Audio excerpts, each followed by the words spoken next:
ബിസ്മില്ലാഹിർ റഹ്മാനിർ റഹീം. അൽഹംദുലില്ലാഹി റബ്ബിൽ ആലമീൻ വസ്സലാത്തു വസ്സലാമു അലാ റസൂലില്ലാഹിൽ അമീൻ വഅലാ ആലിഹി വസഹ്ബിഹി അജ്മഈൻ. റബ്ബിശ്റഹ് ലി സദ്രി വയസ്സിർ ലി അംരി വഹ്ലുൽ ഉഖ്ദതം മിൻ ലിസാനി യഫ്ഖഹു ഖൗലി. ആദരണീയനായ ഈ പരിപാടിയുടെ അധ്യക്ഷൻ സോളിഡാരിറ്റി യൂത്ത് മൂവ്മെൻറ്റിൻ്റെ തൃശ്ശൂർ ജില്ലാ പ്രസിഡന്റ് PB ആക്കൽ സാഹിബ്, വേദിയിൽ ഉപവിഷ്ടരായിരിക്കുന്ന സോളിഡാരിറ്റി തൃശ്ശൂർ ജില്ലാ സെക്രട്ടറി അമീർ ഷാ, ഏരിയ പ്രസിഡന്റ് സാബിർ സാഹിബ്, ഖിറാഅത്ത് നിർവഹിച്ച ഷമീർ മാസ്റ്റർ, എൻ്റെ ശബ്ദം ശ്രവിച്ചുകൊണ്ടിരിക്കുന്ന പ്രിയപ്പെട്ട സഹപ്രവർത്തകരെ, നാട്ടുകാരെ, രക്ഷിതാക്കളെ, അസ്സലാമു അലൈക്കും വറഹ്മത്തുള്ളാഹി വബറകാത്ത്. ദൈവം തമ്പുരാൻ്റെ രക്ഷയും സമാധാനവും നമ്മിലേവരിലും സദാ വർഷിക്കുമാറാകട്ടെ. സോളിഡാരിറ്റി യൂത്ത് മൂവ്മെൻറ്റിൻ്റെ 23ാമത്തെ സ്ഥാപക ദിനത്തിലാണ് പെരുമ്പിലാവിൽ നാം ഇങ്ങനെ ഒരുമിച്ച് കൂടിയിരിക്കുന്നത്. ഞാൻ പറഞ്ഞു വന്നത്, കഴിഞ്ഞ 22 വർഷക്കാലം സോളിഡാരിറ്റി യൂത്ത് മൂവ്മെൻറ്റ് കേരളത്തിൻ്റെ അങ്ങോളം ഇങ്ങോളം നടത്തിക്കൊണ്ടിരിക്കുന്ന പ്രവർത്തനങ്ങളുടെ തുടർച്ചയെന്നോണമാണ് ഈ സന്ദർഭത്തിൽ ഒരു ക്യാമ്പയിൻ പ്രഖ്യാപിച്ചിരിക്കുന്നത്. അതിൻ്റെ സ്ഥാപക ദിനമായ ഇന്ന് സമാരംഭം കുറിക്കുന്ന ഈ ക്യാമ്പയിൻ ജൂൺ 30 വരെ നീണ്ടു നിൽക്കുന്ന വളരെ വിപുലമായ പരിപാടികളുള്ള ഒന്നായിട്ടാണ് നാം കണ്ടിരിക്കുന്നത്. വംശീയതയെ ചെറുക്കുക, നീതിയുടെ യൗവനമാവുക എന്ന തലക്കെട്ടിൽ കാലിക പ്രസക്തമായ ആശയങ്ങൾ ഈ സമൂഹത്തോട് സംവദിക്കണം എന്നാണ് നാം തീരുമാനിച്ചിട്ടുള്ളത്. അങ്ങേയറ്റം കലുഷിതമായ സങ്കീർണമായ ഒരു സാമൂഹ്യ സാഹചര്യത്തെ അഭിമുഖീകരിച്ചു കൊണ്ടിരിക്കുന്ന ആളുകൾ എന്ന നിലയിൽ ഈ സാഹചര്യത്തെ എങ്ങനെയാണ് അഭിമുഖീകരിക്കേണ്ടത്, എങ്ങനെയാണ് നേരിടേണ്ടത് എന്നതിനെക്കുറിച്ചുള്ള അവബോധം ഈ സമൂഹത്തിന് പകർന്നു കൊടുക്കണം എന്നാണ് നാം തീരുമാനിച്ചിട്ടുള്ളത്. ഈ ക്യാമ്പയിനിന്റെ തലക്കെട്ടിലൂടെ കണ്ണോടിക്കുമ്പോൾ തന്നെ നമുക്ക് മനസ്സിലാവും എന്ത് പ്രശ്നത്തെയാണ് നാം അഭിസംബോധന ചെയ്യാൻ ആഗ്രഹിക്കുന്നത് എന്ന്. നേരത്തെ അധ്യക്ഷ പ്രസംഗത്തിൽ ആക്കിൽ സാഹിബ് സൂചിപ്പിച്ചതുപോലെ, വംശീയത എന്ന് പറയുന്നത് മനുഷ്യ ചരിത്രത്തിൽ എല്ലാ കാലവും പ്രതിസന്ധികൾ സൃഷ്ടിച്ച ഒന്നാണ്. വേദങ്ങളിലൂടെ നമുക്ക് കണ്ണോടിച്ചു നോക്കിയാൽ മനുഷ്യ സൃഷ്ടിപ്പിനെ കുറിച്ച് കഥ പറയുന്നിടത്ത് നമുക്ക് വംശീയതയെ കാണുവാൻ കഴിയും. ആദമിനെ സൃഷ്ടിക്കുന്ന സന്ദർഭത്തിൽ വേദങ്ങൾ പറയുന്ന കഥയുണ്ടല്ലോ. ആ കഥയിൽ, ആ ചരിത്ര സംഭവത്തിൽ ആദമിന് സുജൂദ് ചെയ്യാൻ ഇബ്ലീസിനോട് ദൈവം തമ്പുരാൻ കൽപ്പിക്കുന്ന ഒരു സാഹചര്യമുണ്ട്. ആ സന്ദർഭത്തിൽ ഇബ്ലീസ് പറയുന്ന മറുപടി നമുക്കെല്ലാവർക്കും അറിയാവുന്നതാണ്: ഞാൻ ആദമിന് സുജൂദ് ചെയ്യുകയില്ല. അതിന് ഇബ്ലീസ് പറയുന്ന കാരണമുണ്ട്. ആ കാരണമെന്ന് പറയുന്നത്, ആദമിനെ സൃഷ്ടിച്ചിരിക്കുന്നത് കളിമണ്ണിൽ നിന്നാണ്, എന്നെ സൃഷ്ടിച്ചിരിക്കുന്നതോ തീയിൽ നിന്നാണ്. മണ്ണിനേക്കാൾ ശ്രേഷ്ഠമാണ് തീ എന്ന് പറയുന്നത്. അതുകൊണ്ട് ജന്മം കൊണ്ട് തന്നെ ആദമിനേക്കാൾ ഉത്കൃഷ്ടനായ ഞാൻ ജന്മം കൊണ്ട് എന്നേക്കാൾ അധകൃതനായ ആദമിന് സുജൂദ് ചെയ്യുകയോ അത് ഒരിക്കലും സംഭവിക്കുകയില്ല എന്ന് ഇബ്ലീസ് ദൈവം തമ്പുരാനോട് മറുപടി പറയുന്ന ചരിത്ര സംഭവം വേദപുസ്തകങ്ങളിൽ നമുക്ക് കാണാൻ കഴിയും. എന്താണിത് അർത്ഥമാക്കുന്നത് എന്ന് നമ്മൾ ആലോചിച്ചു നോക്കൂ. ഞാൻ ജന്മം കൊണ്ട് ആദമിനേക്കാൾ, ആദം എന്ന് പറയുന്ന ആദ്യത്തെ മനുഷ്യനേക്കാൾ ഉത്കൃഷ്ടനാണ് എന്ന് ഇബ്ലീസ് വിശ്വസിക്കുക മാത്രമല്ല ചെയ്യുന്നത്, ആദം എന്നേക്കാൾ നികൃഷ്ടനാണ് എന്ന് ഇബ്ലീസ് വിശ്വസിക്കുന്നു എന്നിടത്താണ് പ്രശ്നം. അഥവാ ഈ ലോകത്തെ മനുഷ്യർക്കിടയിൽ പലതരത്തിലുള്ള വൈജാത്യങ്ങൾ നമുക്ക് കാണാൻ കഴിയും. ജന്മം കൊണ്ട് നാട് കൊണ്ട്, ഭാഷ കൊണ്ട്, നിറം കൊണ്ട്, മതം കൊണ്ട്, ജാതി കൊണ്ട്, ഭക്ഷണം കൊണ്ട്, വസ്ത്രം കൊണ്ട്, അങ്ങനെ പലതരത്തിലുള്ള വൈജാത്യങ്ങൾ മനുഷ്യർക്കിടയിൽ നമുക്ക് കാണാൻ കഴിയും. ലോകത്ത് കറുത്തവരുണ്ട്, വെളുത്തവരുണ്ട്, അറബികളുണ്ട്, ഇംഗ്ലീഷുകാരുണ്ട്, ഏഷ്യക്കാരുണ്ട്, ആഫ്രിക്കക്കാരുണ്ട്, സസ്യബുക്കുകളുണ്ട്, മാംസബുക്കുകളുണ്ട്. അങ്ങനെ വേഷം കൊണ്ട്, ഭാഷ കൊണ്ട്, വസ്ത്രം കൊണ്ട് പലതരത്തിലുള്ള വൈജാത്യങ്ങൾ മനുഷ്യർക്കിടയിലുണ്ട്. ഈ എല്ലാ വൈജാത്യങ്ങളും മനുഷ്യർക്കിടയിൽ സ്വാഭാവികമായി സംഭവിക്കുന്നതാണ്. വിശുദ്ധ വേദഗ്രന്ഥം തന്നെ പറയുന്നുണ്ടല്ലോ, നിങ്ങളെ വ്യത്യസ്തങ്ങളായ ഗോത്രങ്ങളും വ്യത്യസ്തങ്ങളായ വിഭാഗങ്ങളുമാക്കി തിരിച്ചിരിക്കുന്നത് നിങ്ങൾ പരസ്പരം മഹിമ നടിക്കുന്നതിന് വേണ്ടിയല്ല, കേവലം തിരിച്ചറിയുന്നതിന് വേണ്ടിയിട്ടാകുന്നു. മനുഷ്യർ വ്യത്യസ്തങ്ങളാക്കിയിരിക്കുന്നത് അവരെ തിരിച്ചറിയാൻ വേണ്ടി മാത്രമാണ് എന്ന് വിശുദ്ധ വേദഗ്രന്ഥം നമ്മെ പഠിപ്പിക്കുന്നുണ്ട്. പക്ഷേ ചില മനുഷ്യർ കരുതുകയാണ്, ചില ആളുകൾ കരുതുകയാണ്, എന്റെ നിറം വെളുപ്പായത് കൊണ്ട് ഞാൻ ലോകത്തെ ഏറ്റവും ഉത്കൃഷ്ടനായ മനുഷ്യനാണ്, ഞാൻ യൂറോപ്പിൽ ജനിച്ചത് കൊണ്ട് ഞാൻ ലോകത്തെ ഏറ്റവും ഉത്കൃഷ്ടനായ മനുഷ്യനാണ്, ഞാൻ ബ്രാഹ്മണനായി ജനിച്ചത് കൊണ്ട് ഞാൻ ഏറ്റവും ഉത്കൃഷ്ടനായ മനുഷ്യനാണ്. ഇങ്ങനെ ലോകത്തിലെ ചില മനുഷ്യർ ഇത്തരത്തിലുള്ള ചില കെട്ടുകഥകളിൽ വിശ്വസിക്കുകയാണ്. അങ്ങനെ ഉത്കൃഷ്ടരാണ് എന്ന് അവർ വിശ്വസിക്കുക മാത്രമല്ല ചെയ്യുന്നത്. അങ്ങനെയല്ലാത്ത ആളുകൾ, യൂറോപ്പിൽ ജനിച്ച വെള്ളക്കാരനായ ആളുകൾ, വംശീയവാദികളായ ആളുകൾ കരുതുകയാണ്, എന്റെ നിറമല്ലാത്ത, വെളുത്ത നിറമല്ലാത്ത, യൂറോപ്പിൽ ജനിക്കാത്ത ആളുകൾ, കറുത്ത നിറമുള്ള ആളുകൾ, ഏഷ്യക്കാരായ തവിട്ടു നിറമുള്ള ആളുകളൊക്കെ എന്നേക്കാൾ അധകൃതരാണ് എന്ന് അവർ കരുതുന്നു എന്ന് മാത്രമല്ല, അവരെ അടക്കി ഭരിക്കാൻ, അവരെ കീഴ്പ്പെടുത്താൻ എനിക്ക് അധികാരമുണ്ട്, എനിക്ക് അവകാശമുണ്ട്, ആ അവകാശം എനിക്ക് ജന്മം കൊണ്ട് കൈവന്നതാണ് എന്ന് അവർ കരുതുന്നു. ഇന്ത്യയിൽ ജീവിക്കുന്ന ബ്രാഹ്മണരായ ആളുകൾ, വംശീയവാദികളായ ഉന്നത കുലജാതരായ ആളുകൾ, ആ ജാതി ശ്രേണിയിലെ വംശീയവാദികളായ ആളുകളും ഇത് തന്നെയാണ് കരുതുന്നത്. തന്നേക്കാൾ ജാതി ശ്രേണിയിൽ പിന്നിലുള്ള ആളുകൾ ജന്മം കൊണ്ട് ഉന്നതരായ ഞങ്ങൾക്ക് അവരെ അടക്കി ഭരിക്കാം, അവരെ പീഡിപ്പിക്കാം, അവരെ നികൃഷ്ടരായി കരുതാം എന്ന് അവർ കരുതുകയാണ്. അങ്ങനെ കരുതിയ ഒരുപാട് കാലം ഇന്ത്യക്ക് കഴിഞ്ഞു പോയിട്ടുണ്ട്. ഒരു 100 വർഷത്തിന്റെ പിന്നിലേക്ക്, കേരളത്തിന്റെ ചരിത്രത്തിലേക്ക് നാം സഞ്ചരിച്ചാൽ ജാതി വ്യവസ്ഥയുടെ ചീഞ്ഞളിഞ്ഞ കഥകൾ കേരളത്തിന്റെ അനുഭവങ്ങളിൽ നമുക്ക് കാണാൻ കഴിയും. അത്ര പ്രകടമല്ലെങ്കിലും ഇപ്പോഴും കേരളത്തിന്റെ സാമൂഹ്യ രാഷ്ട്രീയ അന്തരീക്ഷങ്ങളിൽ ജാതിയും വംശീയ ബോധവും സൃഷ്ടിച്ചുകൊണ്ടിരിക്കുന്ന അങ്ങേയറ്റത്തെ അപകടകരമായ പ്രതിസന്ധികളെ നമുക്ക് കാണാൻ കഴിയും. വംശീയത സൃഷ്ടിക്കുന്ന അപകടങ്ങളും പ്രതിസന്ധികളും മനുഷ്യ ചരിത്രത്തിൽ എക്കാലവും നമുക്ക് കാണാൻ കഴിയും. വേദഗ്രന്ഥങ്ങളിൽ പറയുന്ന ബനു ഇസ്രായേൽ സമുദായത്തിന്റെ കഥയുണ്ടല്ലോ, ആ കഥയിൽ എന്തായിരുന്നു ആ സമുദായം അനുഭവിച്ചിരുന്ന പ്രശ്നം? ബനു ഇസ്രായേൽ സമുദായം എന്ന് പറയുന്ന ആ കാലഘട്ടത്തിൽ, മൂസാ നബി അലൈഹിസ്സലാമയുടെ കാലഘട്ടത്തിൽ ജീവിച്ചിരുന്ന ആ സമുദായം, അന്ന് ഫിറഔൻ എന്ന് പറയുന്ന ആ നാട്ടിലെ ഏകാധിപതിയായ ആ ഭരണാധികാരിയുടെ സമുദായമായിരുന്ന ഖിബ്തി സമുദായം വിശ്വസിച്ചിരുന്നത്, ഞങ്ങളാണ് ഈ നാട്ടിലെ ജന്മം കൊണ്ട് മഹത്വമുള്ള ആളുകൾ, ഈ നാട്ടിലെ അധികാരം കൈയാളാൻ ദൈവം നിയോഗിച്ച ആളുകൾ, ജന്മം കൊണ്ട് ശ്രേഷ്ഠതയുള്ള ആളുകൾ. ഈ ബനു ഇസ്രായേൽ സമുദായം എന്ന് പറയുന്ന ഈ സമുദായം ഞങ്ങൾക്ക് അടിമകളാക്കുവാൻ അർഹതയുള്ള സമുദായമാണ് എന്ന് അവർ കരുതിപ്പോന്നിരുന്നു. അഥവാ ആ ചരിത്ര സംഭവത്തിലും വംശീയതയാണ് പ്രശ്നമെന്ന് നമുക്ക് കാണാൻ കഴിയും. അവരെ മോചിപ്പിക്കുന്നതിനാണ് മൂസാ നബി അലൈഹിസ്സലാമ ആ സമുദായത്തിലേക്ക് നിയോഗിക്കപ്പെട്ടത് എന്ന് നമുക്ക് കാണാൻ കഴിയും. മനുഷ്യ ചരിത്രത്തിന്റെ എല്ലാ സന്ദർഭങ്ങളിലും വംശീയത സൃഷ്ടിച്ച പ്രതിസന്ധികൾ നമുക്ക് കാണാൻ കഴിയും.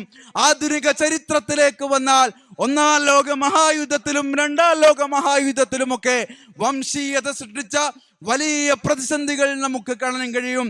ഇറ്റലിയിലും ജർമ്മനിയിലും അഡോൾഫ് ഹിറ്റ്ലറുടെ നേതൃത്വത്തിലും മുസോളിനിയുടെ നേതൃത്വത്തിലും വലിയ പ്രതിസന്ധികൾ ഉണ്ടാക്കിയ, ലോകത്തെ വലിയ ദുരന്തമായി അവശേഷിച്ച ചരിത്ര സംഭവങ്ങളിൽ എന്തായിരുന്നു നാരായ വേര് എന്ന് ചോദിച്ചാൽ വംശീയത തന്നെയാണ് പ്രശ്നം. എന്തായിരുന്നു ഹിറ്റ്ലർ ഉയർത്തിയ മുദ്രാവാക്യം? ആര്യവംശീയതയുള്ള, ആര്യ രക്തമുള്ള ഞങ്ങൾ ലോകത്തിലെ ഏറ്റവും ശ്രേഷ്ഠമായ സമുദായമാണ്, ഏറ്റവും ശ്രേഷ്ഠമായ ജനതയാണ്. ഈ ലോകം ഭരിക്കാൻ ഞങ്ങൾക്കാണ് അർഹത. ലോകത്തിലെ ബാക്കി എല്ലാ ജനവിഭാഗങ്ങളും ഞങ്ങൾക്ക് കീഴൊതുങ്ങി ജീവിച്ചു കൊള്ളണം. ജർമ്മനി എന്ന് പറയുന്നത് ആര്യ ജനവിഭാഗത്തിന്, ആര്യവംശത്തിന് അർഹതപ്പെട്ട ഭൂമിയാണ്. ഈ ഭൂമിയിൽ ആര്യന്മാരല്ലാത്ത മുഴുവൻ ആളുകളെയും കൊന്നു തള്ളാൻ ഞങ്ങൾക്ക് അവകാശമുണ്ട്. അതുകൊണ്ട് തന്നെ ആര്യവംശീയതയിൽ വിശ്വസിച്ചിരുന്ന, രക്തശുദ്ധിയിൽ വിശ്വസിച്ചിരുന്ന ഹിറ്റ്ലർ ആ നാട്ടിലെ ന്യൂനപക്ഷമായ ജൂത സമുദായത്തെ 60 ലക്ഷം വരുന്ന ജൂതന്മാരെ ഹിറ്റ്ലർ കൊന്നൊടുക്കിയത് നമുക്ക് കാണാൻ കഴിയും. പിന്നീട് ഇങ്ങോട്ട് വരുമ്പോൾ നമുക്ക് ഇന്നത്തെ യൂറോപ്പിലും അമേരിക്കയിലും സ്ഥിതി ചെയ്യുന്ന വെള്ളവംശീയതയെ കുറിച്ച് നമുക്കറിയാം. യഥാർത്ഥത്തിൽ നിങ്ങൾ ആലോചിച്ചു നോക്കൂ, ലോകത്തിലെ ഏറ്റവും ഉന്നതമായ ജനങ്ങളെന്ന്, ലോകത്തിലെ ഏറ്റവും വലിയ ജനാധിപത്യ രാജ്യമെന്ന്, ലോകത്തിലെ എല്ലാ പുരോഗമനവുമുള്ള രാജ്യമെന്ന്, ആധുനികത ഉൽപ്പാദിപ്പിച്ച എല്ലാ മൂല്യങ്ങളുമുള്ള അതിൻ്റെ ഏറ്റവും ഉച്ചിയിൽ സ്ഥിതി ചെയ്യുന്നവരെന്ന് മേനി നടിക്കുന്ന അമേരിക്കയുടെയും യൂറോപ്പിന്റെയും സാമൂഹ്യ പശ്ചാത്തലത്തെ കുറിച്ച് നിങ്ങൾ ആലോചിച്ചു നോക്കൂ. അവർ മനുഷ്യരെന്ന് പറയുന്നത് ആരെക്കുറിച്ചാണ്? യൂറോപ്പിലെ വെള്ളക്കാരൻ മനുഷ്യരെന്ന് പറയുമ്പോൾ അവർ ആകെ അതിൽ ഉൾക്കൊള്ളിച്ചിരിക്കുന്നത് യൂറോപ്പിലെ വെളുത്തവനായ പുരുഷനായ യൂറോപ്പിലെ മനുഷ്യനെ മാത്രമാണ് അവർ മനുഷ്യരെന്ന് പറയുമ്പോൾ പരിഗണിക്കുന്നത് എന്ന് നമുക്ക് കാണാൻ കഴിയും. അതിന് പുറത്തുള്ള മുഴുവൻ മനുഷ്യരെയും അവർ മനുഷ്യരായിട്ട് പരിഗണിക്കുന്നേയില്ല എന്നതാണ് സത്യം. അങ്ങനെ ലോകത്തിലെ ഏറ്റവും അധികാരമുള്ള, സമ്പത്തുള്ള, ലോകത്തെ മാധ്യമങ്ങളെ അടക്കി ഭരിച്ചു കൊണ്ടിരിക്കുന്ന ആ യൂറോപ്പും അമേരിക്കയും ചേർന്ന് ലോകത്തിലെ മറുവിഭാഗങ്ങളെ മുഴുവനും അധകൃതരായി മുദ്രകുത്തുകയും വേട്ടയാടുകയും ചെയ്യുകയാണ്. നിങ്ങളൊന്ന് ആലോചിച്ചു നോക്കൂ, അമേരിക്ക ലോകത്ത് അധിനിവേശം നടത്തിയ രാജ്യങ്ങളുടെ എണ്ണം 80ഓളം വരും. 80ഓളം സ്വതന്ത്ര പരമാധികാര രാജ്യങ്ങളിലേക്ക് അധിനിവേശം നടത്തിയ രാജ്യത്തിന്റെ പേരാണ് അമേരിക്ക എന്ന് പറയുന്നത്. ആ അമേരിക്കയാണ് ലോക പോലീസായി ചമഞ്ഞുകൊണ്ട് ലോകത്ത് ആളുകളെ ജനാധിപത്യം പഠിപ്പിക്കുകയും നീതി പഠിപ്പിക്കുകയും ഒക്കെ ചെയ്യുന്നത് എന്ന് നമുക്ക് കാണാൻ കഴിയും. ഇന്ത്യയിലേക്ക് വരുമ്പോൾ ഇതേ അസുഖം തന്നെ ഇന്ത്യയിലെ വംശീയവാദികളെയും പിടികൂടുന്നത് നമുക്ക് കാണാൻ കഴിയും. ഹിറ്റ്ലറെ ആരാധിച്ചു കൊണ്ടിരിക്കുന്ന, ഹിറ്റ്ലറിന്റെ ആത്മകഥ വേദഗ്രന്ഥമായി സൂക്ഷിക്കുന്ന, ഇവിടെ നിന്ന് ഹിറ്റ്ലറുടെ അടുത്തേക്ക് ജർമ്മനിയിലേക്ക് പോയി ഹിറ്റ്ലറുടെ ശിഷ്യത്വം സ്വീകരിക്കുന്ന RSSന്റെ നേതൃത്വത്തിലുള്ള ഇന്ത്യയിലെ ബ്രാഹ്മണിക് വംശീയവാദികൾ ഇന്ത്യ എന്ന ആശയത്തെ തച്ചുടച്ചുകൊണ്ടിരിക്കുന്നത് നമ്മൾ കൺമുന്നിൽ കണ്ടുകൊണ്ടിരിക്കുകയാണ്. വെറും 100 വർഷത്തെ മാത്രം ചരിത്രമുള്ള ഇന്ത്യയിലെ RSS എന്ന് പറയുന്ന, ഇന്നലത്തെ മഴയിൽ പൊട്ടിമുളച്ച RSS എന്ന് പറയുന്ന വംശീയവാദികൾ നൂറ്റാണ്ടുകൾ പഴക്കമുള്ള ഇന്ത്യയിലെ വ്യത്യസ്ത ജനവിഭാഗങ്ങളെ, വൈജാത്യങ്ങൾ ഉൾക്കൊള്ളുന്ന ഇന്ത്യയിലെ വ്യത്യസ്ത വിഭാഗങ്ങളിൽ അധിവസിക്കുന്ന മതവിഭാഗങ്ങൾ, വ്യത്യസ്ത വംശീയ വിഭാഗങ്ങളെ ഉന്മൂലനം ചെയ്ത് അവർ വിഭാവന ചെയ്യുന്ന ഇന്ത്യ എന്ന ഏകശിലാത്മകമായ ഒരു ഇന്ത്യയിലേക്ക് ഇതിനെ പരിവർത്തിപ്പിക്കാനുള്ള ശ്രമങ്ങളാണ് ഇപ്പോൾ നടന്നുകൊണ്ടിരിക്കുന്നത്. അതിന് ഇന്ത്യയിലെ മുസ്ലിം സമുദായത്തെ അപരവൽക്കരിച്ചുകൊണ്ടുള്ള തീവ്രമായ നീക്കങ്ങൾ ഇപ്പോൾ നടന്നുകൊണ്ടിരിക്കുന്നു. ഇന്ത്യയിലെ മുസ്ലിം സമുദായത്തെ പ്രതിസ്ഥാനത്ത് നിർത്തിക്കൊണ്ട് ഇന്ത്യയിലെ ഉത്തരവാദിത്തപ്പെട്ട ഭരണാധികാരികൾ, പ്രധാനമന്ത്രി മുതൽ ഈ നാട്ടിലെ BJPയുടെ പഞ്ചായത്ത് പ്രസിഡന്റുമാർ വരെയുള്ള ആളുകൾ ഒറ്റ സ്വരത്തിൽ സംസാരിക്കുന്നത് നാം കാണുകയാണ്. കഴിഞ്ഞ 10 വർഷം കൊണ്ട് കേന്ദ്രത്തിൽ അധികാരത്തിലുള്ള RSSന്റെ നേതൃത്വത്തിലുള്ള സംഘ് പരിവാർ ഭരണകൂടം ചെയ്തുകൊണ്ടിരിക്കുന്ന, മുസ്ലിം സമുദായത്തെ അപരവൽക്കരിച്ചുകൊണ്ട് ചെയ്തുകൊണ്ടിരിക്കുന്ന ഈ എല്ലാ പ്രവർത്തനങ്ങളും എന്ന് പറയുന്നത് വംശീയതയാണ് എന്ന് ഉറക്കെ പറയാൻ സോളിഡാരിറ്റി യൂത്ത് മൂവ്മെന്റ് ആഗ്രഹിക്കുകയാണ്. ഇത് വംശീയവാദമാണ്, ഇത് വംശീയതയാണ്. നിങ്ങളൊന്ന് ആലോചിച്ചു നോക്കൂ, 2014 നരേന്ദ്രമോദി അധികാരത്തിൽ വന്നതിന് ശേഷം ഒരു ഭരണകൂടം എന്ന നിലയിൽ ഇത് മുസ്ലിം സമുദായത്തിനെതിരെ നടത്തിയ നീക്കങ്ങൾ എത്രയാണ്. ഭരണകൂടത്തിന്റെ ഔദ്യോഗികമായ സ്വഭാവത്തിൽ തന്നെ അത് നടത്തിയ നീക്കങ്ങൾ എത്രയാണ്. മുത്തലാഖ് നിയമം ഇന്ത്യയുടെ പാർലമെന്റിൽ പാസ്സാക്കപ്പെട്ടു. ഇന്ത്യയിലെ മുസ്ലിം സമുദായത്തിലെ സ്ത്രീകളെ രക്ഷിക്കാൻ വേണ്ടിയാണ് മുത്തലാഖ് നിയമം കൊണ്ടുവന്നത് എന്നാണ് നരേന്ദ്രമോദിയും കൂട്ടരും പറഞ്ഞുകൊണ്ടിരിക്കുന്നത്. അതിന്റെ വിചിത്രമായ വൈചിത്രത്തെ കുറിച്ച് നിങ്ങൾ ആലോചിച്ചു നോക്കൂ. ഇന്ത്യയിൽ എല്ലാ മതസമുദായത്തിനും അവർക്ക് വിവാഹവും വിവാഹമോചനവും എന്ന് പറയുന്നത് സിവിൽ നിയമങ്ങളാണ്. നിങ്ങൾ വിവാഹം കഴിക്കുകയോ വിവാഹമോചനം തേടുകയോ നിങ്ങൾ അനന്തരാവകാശം നടത്തുകയോ ഒക്കെ ചെയ്യുന്നത് സിവിൽ നിയമത്തിന്റെ പരിധിയിൽ വരുന്നതാണ്. എന്നാൽ മുത്തലാഖ് നിയമം പറയുന്നത് നിങ്ങൾ ആലോചിച്ചു നോക്കൂ. ഒരു മുസ്ലിമായ ആൾ അദ്ദേഹത്തിന്റെ ഭാര്യയെ മുത്തലാഖിലൂടെ വിവാഹമോചനം ചെയ്താൽ അത് ക്രിമിനൽ കുറ്റമാവുകയാണ്. അയാളെ ജയിലിലടക്കുകയാണ്. വിവാഹമോചനത്തിന്റെ പേരിൽ ജയിലിലടക്കപ്പെടുന്ന ഇന്ത്യയിലെ ഏക സമുദായം എന്ന് പറയുന്നത് അത് മുസ്ലിം സമുദായമാണ് എന്ന് നിങ്ങൾ മനസ്സിലാക്കണം. ഇത്തരത്തിൽ വംശീയത നിറഞ്ഞ നിരവധിയായ നിയമങ്ങൾ കൊണ്ടുവന്നിട്ട് നരേന്ദ്രമോദിയും കൂട്ടരും ഇന്ത്യയിലെ പാർലമെന്റിലും തെരുവിലും പ്രസംഗിക്കുന്നത് എന്താണ്? ഇന്ത്യയിലെ മുസ്ലിം സ്ത്രീകളെ രക്ഷിക്കുവാൻ വേണ്ടിയാണ് ഞങ്ങൾ ഈ നിയമം കൊണ്ടുവരുന്നത് എന്ന് അവർ നിർലജ്ജം പ്രസംഗിക്കുകയാണ്. ഇന്ത്യയിലെ മുസ്ലിം പുരുഷന്മാരെ പിടിച്ച് ജയിലിലിട്ടാൽ എങ്ങനെയാണ് സ്ത്രീകൾ രക്ഷപ്പെടുക എന്ന് ചോദിക്കാൻ പോലുമുള്ള ത്രാണി ഇന്ത്യയിലെ മുഖ്യധാരക്കില്ല എന്ന് നമ്മൾ മനസ്സിലാക്കേണ്ടതുണ്ട്. പിന്നീട് ഇങ്ങോട്ട് വരുമ്പോൾ നാം കാണുന്നത് ബാബരി മസ്ജിദിന്റെ വിധിയെക്കുറിച്ചാണ്. 1992 തകർക്കപ്പെട്ട ബാബരി മസ്ജിദിന്റെ ആ ഭൂമിയിൽ നരേന്ദ്രമോദി സർക്കാർ അധികാരത്തിലിരുന്ന കാലത്ത് സുപ്രീം കോടതിയുടെ വിധി വരികയാണ്. എന്താണ് വിധി? പള്ളി പൊളിച്ചത് തെറ്റാണ്. അവിടെ വിഗ്രഹം നാട്ടിയത്, അവരുടെ വിഗ്രഹം കൊണ്ടുപോയി സ്ഥാപിച്ചത് അത് തെറ്റാണ്. ആ ഭൂമി രാമക്ഷേത്രം എന്ന് പറയുന്ന ക്ഷേത്രമോ അല്ലെങ്കിൽ മറ്റേതെങ്കിലും ക്ഷേത്രമോ തകർത്താണ് ബാബരി മസ്ജിദ് ഉണ്ടാക്കിയത് എന്നതിന് ചരിത്രപരമായോ സാങ്കേതികമായോ യാതൊരു തെളിവുമില്ല. പക്ഷേ എന്നിരുന്നാലും ഈ ബാബരി മസ്ജിദിന്റെ ഭൂമി ഞങ്ങൾ മറുപക്ഷത്തിന് നൽകുകയാണ്. നിങ്ങൾക്ക് വേണമെങ്കിൽ 5 ഏക്കർ ഭൂമി ഞങ്ങൾ അപ്പുറത്ത് തരാം എന്ന അങ്ങേയറ്റം നീതി നിഷേധപരമായ ഒരു വിധി ഇന്ത്യൻ ജുഡീഷ്യറിയുടെ ഭാഗത്ത് നിന്ന് ഉണ്ടായപ്പോൾ കേരളത്തിലെ ഇന്ത്യയിലെ മുഴുവൻ മാധ്യമങ്ങളും വായ മൂടിക്കട്ടെ, ഇന്ത്യയിലെ മുഴുവൻ പാർട്ടികളും വായ മൂടിക്കട്ടെ, ഇന്ത്യയിലെ മുഴുവൻ സംവിധാനങ്ങളും അടച്ചുപൂട്ടപ്പെട്ടു. എല്ലാ വാട്സപ്പ് ഗ്രൂപ്പുകളും അഡ്മിനോളിയാക്കപ്പെട്ട ഒരു കാലഘട്ടത്തെ കുറിച്ച് നമുക്ക് ഓർമ്മയുണ്ടാകും. ആരും മിണ്ടരുത്, അങ്ങനെ മിണ്ടിയാൽ പോലീസ് പിടിക്കും എന്ന് പറയുന്ന ചെറുപ്പത്തിൽ മുമ്മമാര് പറഞ്ഞു തന്നിരുന്ന കഥ പോലെ, അപസർപ്പക കഥകൾ പോലെയുള്ള കഥകൾ പറഞ്ഞ് ഈ സമുദായത്തെ പേടിപ്പിക്കാൻ ശ്രമിച്ച ഒരു കാലം നമുക്ക് ഓർമ്മയുണ്ടാവും. അന്ന് സോളിഡാരിറ്റി യൂത്ത് മൂവ്മെന്റ് കോഴിക്കോട്ടങ്ങാടിയിൽ സധൈര്യം പറഞ്ഞു, ബാബരി മാത്രമാണ് നീതി. ഏത് സുപ്രീം കോടതി വിധിച്ചാലും ശരി, ബാബരിയുടെ മണ്ണിൽ ബാബരി മാത്രമാണ് നീതി എന്ന് സോളിഡാരിറ്റി യൂത്ത് മൂവ്മെന്റ് അന്ന് തന്നെ സധൈര്യം കോഴിക്കോട്ടങ്ങാടിയിൽ മൈക്ക് കെട്ടി പറഞ്ഞത് നമ്മുടെയൊക്കെ ഓർമ്മയിൽ ഉണ്ടാവും. അഥവാ ഞാൻ പറഞ്ഞു വന്നത് ഇന്ത്യയിലെ വംശീയ ഭരണകൂടം സൃഷ്ടിച്ചിരിക്കുന്ന പ്രതിസന്ധികളെ കുറിച്ചാണ്. നേരത്തെ സ്വാഗത പ്രാസംഗികൻ സൂചിപ്പിച്ചതുപോലെ പഹൽഗാമിൽ അങ്ങേയറ്റം ദാരുണമായ സംഭവം ഉണ്ടായി. ഇന്ത്യയിലെ മുഴുവൻ ആളുകളും അതിനെ അപലപിച്ചു.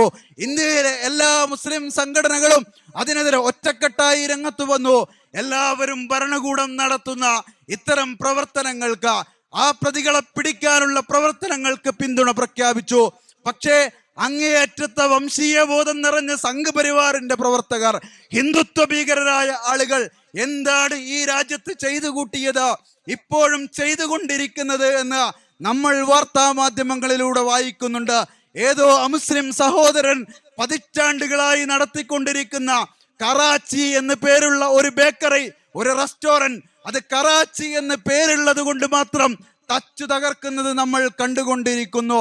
അഷ്റഫ് എന്ന പേരുള്ള മാനസിക വൈകല്യമുള്ള കോട്ടക്കൽ പറപ്പൂർ സ്വദേശിയായ ആൾ മംഗലാപുരത്ത് ആക്രമിക്കുന്നതിനിടയിൽ അദ്ദേഹത്തിന്റെ മുസ്ലിം വേഷം കണ്ടുകൊണ്ട് മാത്രം അദ്ദേഹത്തെ തല്ലിക്കൊല്ലുന്നു എന്ന് മാത്രമല്ല, അതിനുശേഷം അവർ വ്യാജമായ ഒരു കഥ സൃഷ്ടിക്കുകയാണ്. എന്താണ് കഥ? അദ്ദേഹം പാകിസ്ഥാൻ സിന്ദാബാദ് എന്ന മുദ്രാവാക്യം വിളിച്ചു.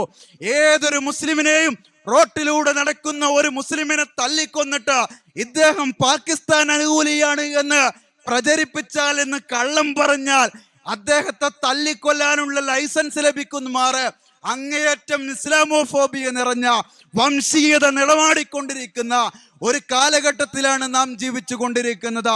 ഈ രാജ്യത്തിന്റെ നാരായ പേര്, ഈ രാജ്യം അഭിമുഖീകരിച്ചു കൊണ്ടിരിക്കുന്ന പ്രശ്നത്തിന്റെ അടിസ്ഥാനപരമായ കാരണം എന്ന് പറയുന്നത് സംഘ് പരിവാറും RSSും പുലർത്തുന്ന അങ്ങേയറ്റത്തെ വംശീയതയാണ് എന്ന് നാം മനസ്സിലാക്കേണ്ടതുണ്ട്. ആ വംശീയത എന്ന് പറയുന്നത് ഒന്നാമതായി മുസ്ലിങ്ങൾക്കെതിരെയാണെങ്കിലും അത് മുസ്ലിങ്ങൾക്കെതിരെ മാത്രമാണ് എന്ന് നമ്മൾ തെറ്റിദ്ധരിക്കരുത്. അത് ഈ രാജ്യത്തെ മുഴുവൻ പിന്നാക്ക അധസ്ഥിത വിഭാഗങ്ങൾക്ക് നേരെയുമാണ്.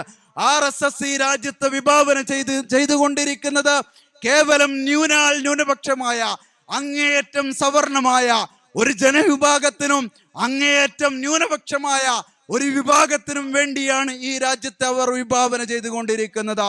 100 വർഷങ്ങൾക്ക് മുമ്പ് ഈ നാട്ടിൽ വഴിതടക്കാൻ അവകാശമില്ലാതിരുന്ന ഒരു ജനവിഭാഗം ഈ നാട്ടിലുണ്ട്. ഈ നാട്ടിൽ അമ്പലങ്ങളിൽ പ്രവേശനമില്ലാതിരുന്ന അങ്ങ് സഹസ്രാബ്ദങ്ങൾക്ക് മുമ്പുള്ള കഥയല്ല.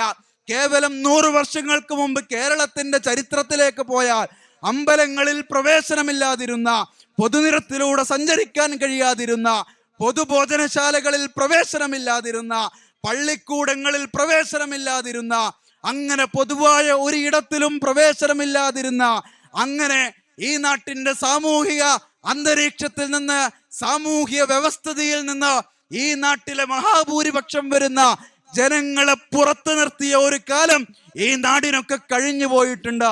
ആ കാലഘട്ടത്തോട് വെല്ലുവിളി നടത്തി, സമരം നടത്തി, പോരാട്ടം നടത്തിയിട്ടാണ് ഇന്ന് ഈ കാണുന്ന പുരോഗതിയിലേക്ക് നാം എത്തിച്ചേർന്നത് എന്ന് ഈ നാട്ടിലെ മുഴുവൻ മനുഷ്യരും മനസ്സിലാക്കേണ്ടതാണ്.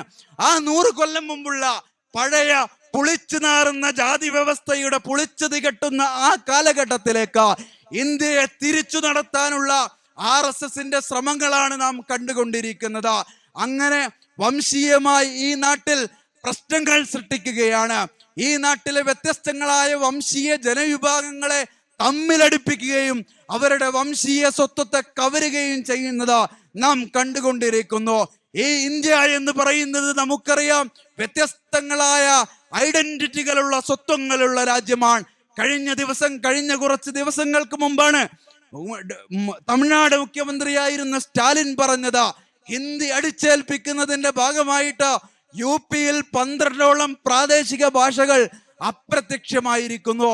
ആയിരക്കണക്കിന് ഭാഷാ വകഭേദങ്ങളുള്ള ഒരു രാജ്യം, ആയിരക്കണക്കിന് വ്യത്യസ്ത ഐഡന്റിറ്റികൾ അധിവസിക്കുന്ന ഒരു രാജ്യത്ത് ഒരു രാജ്യം, ഒരു നേതാവ്, ഒരു പാർട്ടി, ഒരു ഭാഷ എന്ന നിലയിലേക്ക് ഇന്ത്യയെ എത്തിക്കാനുള്ള അതിഗൂഢമായ ശ്രമങ്ങളാണ് നരേന്ദ്രമോദിയുടെ നേതൃത്വത്തിൽ നടന്നുകൊണ്ടിരിക്കുന്നത്. അതിന്റെ ഒന്നാമത്തെ ഇരകൾ മാത്രമാണ് മുസ്ലിം സമുദായം എന്ന് പറയുന്നത്. അഥവാ ഇന്ത്യ എന്ന് പറയുന്ന ഒരു ആശയം നിലനിൽക്കണോ വേണ്ടയോ എന്ന് പറയുന്ന അങ്ങേയറ്റത്തെ സന്നിഗ്ധമായ ഒരു സന്ദർഭത്തെയാണ്, ഒരു ചോദ്യത്തെയാണ് ഇന്ന് രാജ്യം അഭിമുഖീകരിച്ചു കൊണ്ടിരിക്കുന്നത്. ആ വംശീയമായ അതിക്രമത്തിന്റെ, വംശീയമായ നീക്കങ്ങളുടെ ഒടുവിലത്തെ ഉദാഹരണമാണ് വഖഫ് എന്ന് പറയുന്നത് എന്ന് നമുക്ക് കാണാൻ കഴിയും. എന്താണ് സംഘ് പരിവാറിന് വഖഫിനോടുള്ള പ്രശ്നം? ഈ നാട്ടിൽ നൂറ്റാണ്ടുകളായി നിലനിൽക്കുന്ന ഒരു സംവിധാനമാണല്ലോ വഖഫ് എന്ന് പറയുന്നത്. 1925-ലാണല്ലോ RSS രൂപീകരിക്കപ്പെടുന്നത്.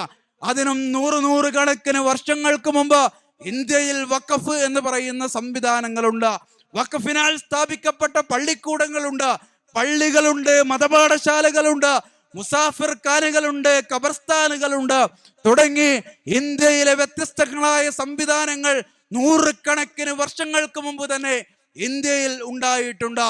പിന്നെ എന്താണ് ഇപ്പോൾ RSSന്റെ പ്രശ്നം, BJPയുടെ പ്രശ്നം, നരേന്ദ്രമോദിയുടെ പ്രശ്നം ഏതെന്ന് പറയുന്നത് അങ്ങേയറ്റത്തെ വംശീയത മാത്രമാണ്.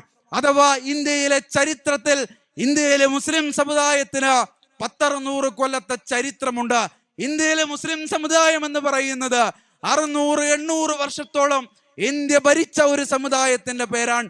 1857 നടക്കുന്ന 1ാം സ്വാതന്ത്ര്യ സമരം വരെ ഇന്ത്യയിലെ വ്യത്യസ്ത ഭാഗങ്ങൾ ഭരിച്ച ഒരു സമുദായത്തിന്റെ പേരാണ് ഇന്ത്യയിലെ മുസ്ലിം സമുദായം എന്ന് പറയുന്നത്.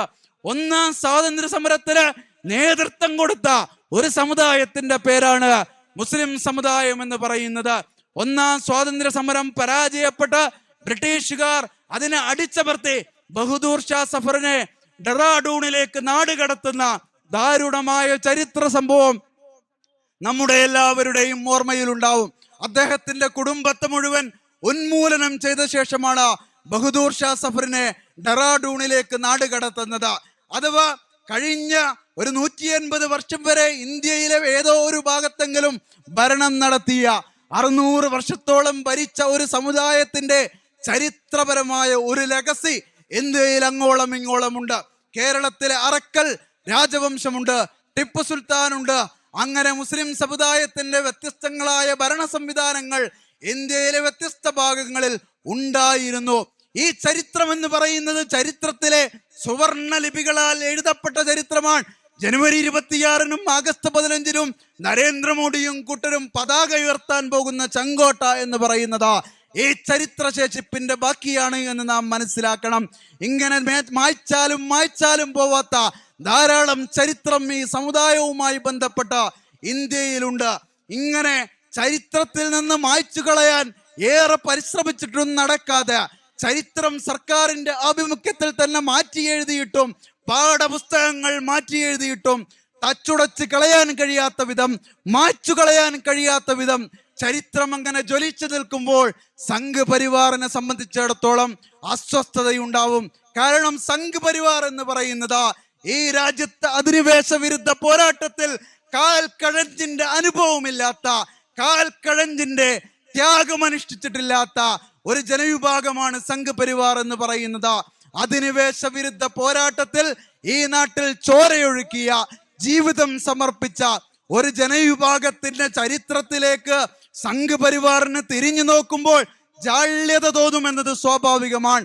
ആ ചരിത്രത്തെ മായ്ച്ചു കളയാനുള്ള, ആ ചരിത്രത്തെ ഉന്മൂലനം ചെയ്യാനുള്ള പരിശ്രമമാണ് വഖഫ് ഭേദഗതിയിലൂടെ നടത്തിക്കൊണ്ടിരിക്കുന്നത്.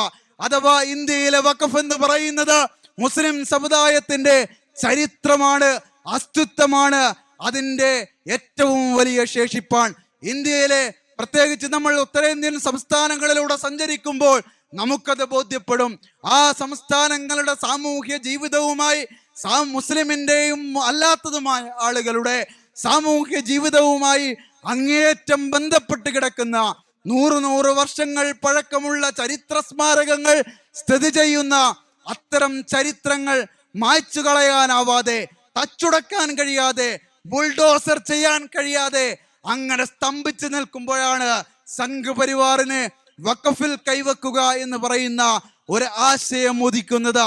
അഥവാ ഇന്ത്യയിൽ നൂറുകണക്കിന് വർഷം പഴക്കമുള്ള ഇത്തരം വഖഫ് സ്വത്തുക്കൾ സംഘ് പരിവാറിന് ഇപ്പോഴത്തെ നിയമപ്രകാരം കയ്യേറുക എന്ന് പറയുന്നത് അത്ര എളുപ്പമല്ല.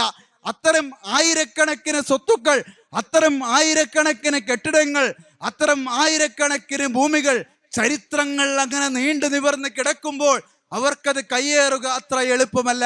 അതിന് നിയമപരമായ പിൻബലം കിട്ടുക അത്ര എളുപ്പമല്ല എന്ന് മനസ്സിലാക്കിയ സംഘ് പരിവാർ ഇത്തരം മുസ്ലിമിന്റെ ചരിത്രത്തിലേക്ക്, ചരിത്രപരമായ അസ്തിത്വത്തിലേക്ക് കടന്നുകയറാൻ, ബുൾഡോസറുകളുമായി കടന്നുകയറാൻ, ലീഗൽ കർസേവ നടത്താൻ അവർ കണ്ടെത്തിയ ഉപായമാണ് വഖഫ് ബില്ല് എന്ന് പറയുന്നത്. ആ നിയമമെങ്ങാനും ഈ നാട്ടിൽ പ്രാവർത്തികമായാലുണ്ടല്ലോ, വഖഫ് ബോർഡിന്റെ ചെയർമാനോട് ഒരു ഘട്ടത്തിൽ പത്രപ്രവർത്തകർ ചോദിക്കുന്നുണ്ട്, നിങ്ങൾ ബാബരി മസ്ജിദിന്റെ കേസ് ദീർഘകാലം നടത്തിയല്ലോ, ബാബരി മസ്ജിദിന്റെ കേസ് 30 കൊല്ലം നിങ്ങൾ നടത്തിയിട്ട് ഇത്ര വലിയ പ്രക്ഷോഭങ്ങൾക്ക് നിങ്ങൾ നേതൃത്വം നൽകിയിട്ടില്ലല്ലോ, പിന്നെ എന്താണ് വഖഫ് നിയമത്തിനെതിരെ രാജ്യവ്യാപകമായി നിങ്ങൾ പ്രക്ഷോഭങ്ങൾ സംഘടിപ്പിക്കുന്നത് എന്ന് ചോദിക്കുമ്പോൾ അദ്ദേഹം പറയുന്ന മറുപടിയുണ്ട്, ബാബരി മസ്ജിദ് എന്ന് പറയുന്നത് ഒരു പള്ളിയുടെ മാത്രം പ്രശ്നമാണെങ്കിൽ വഖഫ് എന്ന് പറയുന്നത്, വഖഫ് നിയമം എന്ന് പറയുന്നത് ഈ നാട്ടിലെ എല്ലാ പള്ളികളുടെയും പ്രശ്നമാണ്. 10,000 വരുന്ന ഇന്ത്യയിലെ ആരാധനാലയങ്ങളുടെ, മുസ്ലിം പള്ളികളുടെ, മദ്രസകളുടെ, മതപാഠശാലകളുടെ, ഖബർസ്ഥാനുകളുടെ, മുസാഫിർഖാനകളുടെ, ആതുരാലയങ്ങളുടെ, അങ്ങനെ മുസ്ലിം സാമൂഹ്യ ജീവിതവുമായി ബന്ധപ്പെട്ട വ്യത്യസ്ത തുറവികളുള്ള സംവിധാനങ്ങളുമായി ബന്ധപ്പെട്ട പ്രശ്നമാണ് വഖഫ് നിയമം എന്ന് അദ്ദേഹം പറയുന്നുണ്ട്. അത്ര വൈപുല്യമുള്ള അങ്ങേയറ്റം വംശീയത നിറഞ്ഞ ഒരു നിയമവുമായിട്ടാണ് സംഘപരിവാർ ഇപ്പോൾ രംഗത്ത് വന്നിരിക്കുന്നത്. ഇതിന്റെ ബഹിസ്ഫുരണം നിങ്ങൾ ആലോചിച്ചു നോക്കൂ. ഈ നാട്ടിലെ എല്ലാ മുസ്ലിങ്ങളുമായി ബന്ധപ്പെട്ട എല്ലാ ആസ്തികളും തർക്കഭൂമിയാക്കി മാറ്റുവാൻ, തർക്കസ്ഥലങ്ങളാക്കി മാറ്റുവാൻ, അങ്ങനെ മുസ്ലിങ്ങളുടെ ജീവിതത്തെ അങ്ങേയറ്റം പ്രതിസന്ധിയിലാക്കി മാറ്റുവാൻ അവർ ശ്രമിച്ചു കൊണ്ടിരിക്കുന്നു. ഇസ്ലാമും മുസ്ലിങ്ങളുമായി ബന്ധപ്പെട്ട എല്ലാത്തിനെയും വില്ലനൈസ് ചെയ്യുക, പൈശാചികവൽക്കരിക്കുക എന്ന് പറയുന്നത് ഈ നാട്ടിൽ സംഘപരിവാർ പുലർത്തിപ്പോരുന്ന, ഈ നാട്ടിൽ സംഘപരിവാർ അനുവർത്തിച്ചു കൊണ്ടിരിക്കുന്ന നടപടിക്രമമാണ്. മുസ്ലിം ചിഹ്നങ്ങളെ, മുസ്ലിമിന്റെ അടയാളങ്ങളുടെ, അവരുടെ മതപരമായ അടയാളങ്ങളെ, അവരുടെ മതപരമായ നടപടിക്രമങ്ങളെയൊക്കെ പൈശാചികവൽക്കരിക്കുക, വില്ലനൈസ് ചെയ്യുക, നിരന്തരം നുണ പ്രചരിപ്പിക്കുക, അവർക്കെതിരെ നുണ പ്രചരിപ്പിക്കുക. അങ്ങനെ ഈ നാട്ടിലെ മുസ്ലിം സമുദായത്തിനെതിരെ ഏത് നട്ടാൽ നുണക്കാത്ത നുണ പറഞ്ഞാലും ഈ നാട്ടിലെ പൊതുബോധം വിശ്വസിക്കും എന്ന ഒരു സാമൂഹിക സാഹചര്യത്തെ സൃഷ്ടിക്കുക എന്ന് പറയുന്ന അവസ്ഥയിലേക്കാണ് സംഘപരിവാർ ഈ നാടിനെ കൊണ്ടെത്തിക്കുന്നത്. ഇന്നലെ ഇവിടുത്തെ സോഷ്യൽ മീഡിയയിൽ നിറഞ്ഞ ഒരു വാർത്ത നിങ്ങൾ എല്ലാവരും ശ്രദ്ധിച്ചിട്ടുണ്ടാവും. എന്തുകൊണ്ടാണ് മുസ്ലിങ്ങൾ പഹൽഗാമിൽ ഈ ദാരുണമായ സംഭവം ഉണ്ടായപ്പോൾ അതിനെതിരെ ഓപ്പറേഷൻ സിന്ദൂർ എന്ന പേരിൽ ഈ രാജ്യം പാകിസ്ഥാനിലേക്ക് പ്രത്യാക്രമണം നടത്തിയപ്പോൾ ഈ നാട്ടിലെ മുസ്ലിങ്ങൾ എന്തുകൊണ്ടാണ് അതിനെ പിന്തുണ പ്രഖ്യാപിച്ചുകൊണ്ട് ജുമാ നടത്താതിരുന്നത് എന്ന് ഒരു ഉളുപ്പുമില്ലാത്ത ഒരു മാധ്യമ പ്രവർത്തക സോഷ്യൽ മീഡിയയിൽ വന്നുകൊണ്ട് വാർത്ത വായിക്കുക എന്ന വ്യാജേന കള്ളം പറഞ്ഞുകൊണ്ടിരിക്കുന്നത് നിങ്ങൾക്ക് കാണാൻ കഴിയും. ഈ സമുദായത്തെക്കുറിച്ച് ജുമ എന്താണെന്നോ, നമസ്കാരം എന്താണെന്നോ, മയ്യത്ത് എന്താണെന്നോ ഒന്നും അറിയാത്ത ആളുകൾക്ക് ഈ സമുദായത്തെക്കുറിച്ച് എന്ത് നുണയും പറയാം. ആരും ചോദിക്കില്ല എന്ന് മാത്രമല്ല, അത്തരം നുണകൾ വിശ്വസിക്കാൻ ഈ സമൂഹത്തെ പാകപ്പെടുത്തുക എന്ന് പറയുന്ന വലിയ ഒരു ശ്രമത്തിലേക്കാണ് സംഘപരിവാർ പോയിക്കൊണ്ടിരിക്കുന്നത്. അങ്ങനെ നുണകൾ പ്രചരിപ്പിക്കുന്നത് എന്തിനാണെന്ന് നിങ്ങൾക്കറിയുമോ? അതങ്ങനെ അബദ്ധത്തിൽ പ്രചരിപ്പിക്കുന്നതൊന്നുമല്ല, അവർക്കറിയാത്തത് കൊണ്ട് മാത്രം പ്രചരിപ്പിക്കുന്ന നുണകളല്ല. മറിച്ച് മുസ്ലിം എന്ന് പറയുന്നത് ഏതൊരു സാധാരണ മുസ്ലിം ആണെങ്കിലും അവൻ ഏത് സമയത്തും കൊല്ലപ്പെടാൻ അർഹനായ ഒരാളാണ് എന്ന ഒരു സാമൂഹ്യ ബോധത്തെ ഈ നാട്ടിൽ സൃഷ്ടിച്ചെടുക്കുക. അവൻ തല്ലിക്കൊല്ലപ്പെടേണ്ടവനാണ്, അവൻ അറസ്റ്റ് ചെയ്യപ്പെടേണ്ടവനാണ്, അവൻ ജയിലിൽ അടക്കപ്പെടേണ്ടവനാണ്. അങ്ങനെയൊക്കെ സംഭവിച്ചാലും ഈ നാട്ടിൽ ആരും കമാ എന്നൊരക്ഷരം മിണ്ടുകയില്ല. മംഗലാപുരത്ത് അഷ്റഫ് എന്ന് പറയുന്ന ഒരു മലയാളി തല്ലിക്കൊല്ലപ്പെട്ടപ്പോൾ ഈ നാട്ടിലെ ആരെങ്കിലും വാതുറന്നോ? ഈ നാട്ടിലെ ഏതെങ്കിലും രാഷ്ട്രീയ പാർട്ടികൾ അതിനെതിരെ ശബ്ദിച്ചോ? നിങ്ങൾ ആലോചിച്ചു നോക്കൂ. ഒരാൾ പാകിസ്ഥാൻ അനുകൂലിയാണ് എന്ന് മുദ്രകൊത്തിയിട്ട് ഒരാളെ പട്ടാപ്പകൽ പേപ്പട്ടിയെ തല്ലിക്കൊല്ലുന്നത് പോലെ മാനസിക അസ്വാസ്ഥ്യമുള്ള ഒരു ചെറുപ്പക്കാരനെ തല്ലിക്കൊല്ലുകയാണ്. ആ വീട് ഞങ്ങൾ സന്ദർശിച്ചിരുന്നു. ഹൃദയം പൊട്ടി അദ്ദേഹത്തിന്റെ മാതാപിതാക്കൾ പറയുന്ന വാക്കുകൾ നമുക്ക് ശ്രവിക്കാൻ കഴിയുകയില്ല. അത്ര ദാരുണമായ ഒരു സംഭവം ഈ നാട്ടിൽ നടന്നിട്ട് ഈ നാട്ടിൽ ആരെങ്കിലും വാ തുറന്ന് എന്തെങ്കിലും മിണ്ടിയോ? അങ്ങനെ മിണ്ടാൻ കഴിയാത്ത വിധം, അങ്ങനെ മിണ്ടേണ്ടതില്ലാത്ത വിധത്തിലുള്ള ഒരു സാമൂഹിക സാഹചര്യത്തെ ഈ നാട്ടിൽ സൃഷ്ടിച്ചെടുക്കുക എന്ന് പറയുന്ന അങ്ങേയറ്റത്തെ ബീഭത്സമായ, അങ്ങേയറ്റം അപകടകരമായ ഒരു ശ്രമമാണ് സംഘപരിവാർ നടത്തിക്കൊണ്ടിരിക്കുന്നത്. ഈ സമയത്ത് സോളിഡാരിറ്റി യൂത്ത് മൂവ്മെന്റിന് പറയാനുള്ളത്, നീതിക്ക് വേണ്ടി എഴുന്നേറ്റ് നിൽക്കുക എന്ന് പറയുന്ന അത്യന്തം അപകടകരമായ ഈ നാട്ടിലെ അപകടകരമായ ഒരു ആശയത്തിലേക്ക്, വലിയ പ്രതിസന്ധികൾ നമ്മുടെ ജീവിതത്തിൽ സൃഷ്ടിക്കാൻ സാധ്യതയുള്ള ഒരു വലിയ കർത്തവ്യത്തിലേക്ക് ഈ നാട്ടിലെ മുഴുവൻ മനുഷ്യരെയും സോളിഡാരിറ്റി യൂത്ത് മൂവ്മെന്റ് സ്വാഗതം ചെയ്യുകയാണ്. നീതി എന്നതാണ് പ്രധാനം. ഈ നാട്ടിലെ മുഴുവൻ മനുഷ്യർക്കും നീതി ലഭ്യമാവുക എന്നതാണ് പ്രധാനം. ഏത് ന്യൂനപക്ഷ വിഭാഗമായാലും അവർ എണ്ണത്തിൽ എത്ര ചെറുതാണെങ്കിലും അവർക്കും നീതി ലഭ്യമാവുക എന്നതാണ് പ്രധാനം. സമാധാനം ഉണ്ടാവുക എന്നതല്ല പ്രധാനം. ഇസ്ലാം മുന്നോട്ട് വെക്കുന്ന ആശയം അതാണ്. സമാധാനം പുലരുക എന്ന് പറയുന്നത് നീതിയിൽ അധിഷ്ഠിതമായ ഒരു സാമൂഹ്യ ക്രമം ഈ നാട്ടിലുണ്ടാവുമ്പോൾ സ്വാഭാവികമായി സംഭവിക്കുന്നതാണ്. സമാധാനം എന്ന വാക്ക് പോലും കബളിപ്പിക്കലാണ് എന്ന് നമുക്ക് കാണാൻ കഴിയും. ലോകത്ത് സമാധാനം ഉണ്ടാക്കാൻ വേണ്ടി യുദ്ധം നടത്തുന്ന ആളുകളുണ്ട്. എന്തൊരു വിചിത്രമായ അവസ്ഥയാണെന്ന് നിങ്ങൾ ആലോചിച്ചു നോക്കൂ. ലോകത്ത് സമാധാന സേനകളുണ്ട്. അമേരിക്കക്കും നാറ്റോക്കും ഒക്കെ ലോകത്ത് സമാധാന സേനകളുണ്ട്. അവർ ലോകത്ത് അധിനിവേശം നടത്തുകയാണ്, വ്യത്യസ്ത രാജ്യങ്ങളിലേക്ക് അതിക്രമം നടത്തുകയാണ്. എന്തിനാണ് അതിക്രമം നടത്തുന്നത്? ലോകത്ത് സമാധാനം സൃഷ്ടിക്കാൻ. അഥവാ ചിലർ സമാധാനം തകർക്കുന്ന ആളുകളാണ് എന്ന് ചിത്രീകരിച്ചുകൊണ്ട് അവരെ കൂട്ടക്കൊല ചെയ്യുക, അവരെ കൊന്നൊടുക്കുക, എന്നിട്ട് ഞങ്ങൾ സമാധാനം ഉണ്ടാക്കാൻ വേണ്ടിയാണ് ഈ അതിക്രമങ്ങൾ ചെയ്യുന്നത് എന്ന് പ്രചരിപ്പിക്കുക. ഇത് തന്നെയാണ് ഇന്ത്യയിലും നടക്കാൻ പോകുന്നത്. ഈ നാട്ടിന്റെ സമാധാനം കെടുത്തുന്ന ആളുകൾ എന്ന് ചിത്രീകരിച്ചുകൊണ്ട് ഈ നാട്ടിലെ മുസ്ലിം സമുദായത്തെ ഉന്മൂലനം ചെയ്യുകയും അങ്ങനെ ഈ നാട്ടിൽ സമാധാനം ഉണ്ടാക്കുകയും ചെയ്യുക എന്ന് പറയുന്നതാണ്. സോളിഡാരിറ്റി യൂത്ത് മൂവ്മെന്റ് ഉറച്ചു പറയുന്നു, നീതി എന്ന് പറയുന്നതാണ് മുഖ്യം.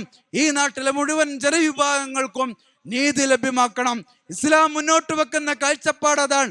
നീതിയിൽ അധിഷ്ഠിതമായ ഒരു സാമൂഹ്യ ക്രമം ഈ നാട്ടിൽ പുലരുക എന്നത് ഇസ്ലാമിന്റെ സുന്ദരമായ സാമൂഹ്യ ജീവിതത്തെ കുറിച്ചുള്ള ഒരു സ്വപ്നമാണ്. അതൊരു സ്വപ്നം മാത്രമല്ല, ഈ വിശ്വാസി സമുദായത്തോട്, വിശ്വാസി സമൂഹത്തോട് വിശുദ്ധ ഖുർആൻ അത് ഉത്ബോധിപ്പിക്കുന്നതും നമുക്ക് കാണാൻ കഴിയും. നിങ്ങൾ നീതിക്ക് വേണ്ടി നിലകൊള്ളണം, നിങ്ങൾക്ക് നീതിക്ക് വേണ്ടി എഴുന്നേറ്റ് നിൽക്കണം, അതിനുവേണ്ടി പ്രവർത്തിക്കണം. അതിനുവേണ്ടി നിങ്ങൾ ചിലപ്പോൾ മർദ്ദനങ്ങൾ അനുഭവിക്കേണ്ടി വന്നേക്കാം, ജയിലറകൾ പുൽകേണ്ടി വന്നേക്കാം, പീരങ്കികൾ വാങ്ങേണ്ടി വന്നാലും നീതിക്ക് വേണ്ടി ഈ ഭൂമിയിൽ എഴുന്നേറ്റ് നിൽക്കുക എന്ന് പറയുന്നതാണ് ഏറ്റവും മഹത്തരമായ കാര്യമെന്ന് വിശുദ്ധ ഖുർആൻ വിശ്വാസികളെ ഉത്ബോധിപ്പിക്കുന്നത് നമുക്ക് കാണാൻ കഴിയും. അതുകൊണ്ട് തന്നെ സോളിഡാരിറ്റി യൂത്ത് മൂവ്മെന്റ് ഇന്ത്യയിൽ അങ്ങേയറ്റം കലുഷിതമായ സാമൂഹ്യ സാഹചര്യം സൃഷ്ടിച്ചുകൊണ്ടിരിക്കുന്ന വംശീയതക്കെതിരെ നീതി സ്ഥാപിച്ചുകൊണ്ട് ഈ നാട്ടിലെ മുഴുവൻ ആളുകളെയും അണിനിരക്കുവാൻ ആഹ്വാനം ചെയ്യുന്നത് നീതിക്ക് വേണ്ടി എഴുന്നേറ്റ് നിൽക്കുവാനാണ്. നീതിയിൽ അധിഷ്ഠിതമായ ഒരു സാമൂഹ്യ ക്രമം കെട്ടിപ്പടുക്കുന്നതിന് വേണ്ടി സോളിഡാരിറ്റി യൂത്ത് മൂവ്മെന്റിനൊപ്പം അണിനിരക്കണമെന്ന് അഭ്യർത്ഥിച്ചുകൊണ്ട് ദൈവം തമ്പുരാന്റെ നാമത്തിൽ ബിസ്മില്ലാഹിർ റഹ്മാനിർ റഹീം ഈ സമ്മേളനം ഉദ്ഘാടനം ചെയ്തതായി അറിയിച്ചുകൊണ്ട് ഞാൻ എൻ്റെ വാക്കുകൾ അവസാനിപ്പിക്കുന്നു. വാഹിർ ദഅവാന അൽഹംദുലില്ലാഹി റബ്ബിൽ ആലമീൻ. അസ്സലാമു അലൈക്കും വറഹ്മത്തുള്ളാഹി വബറകാതുഹു.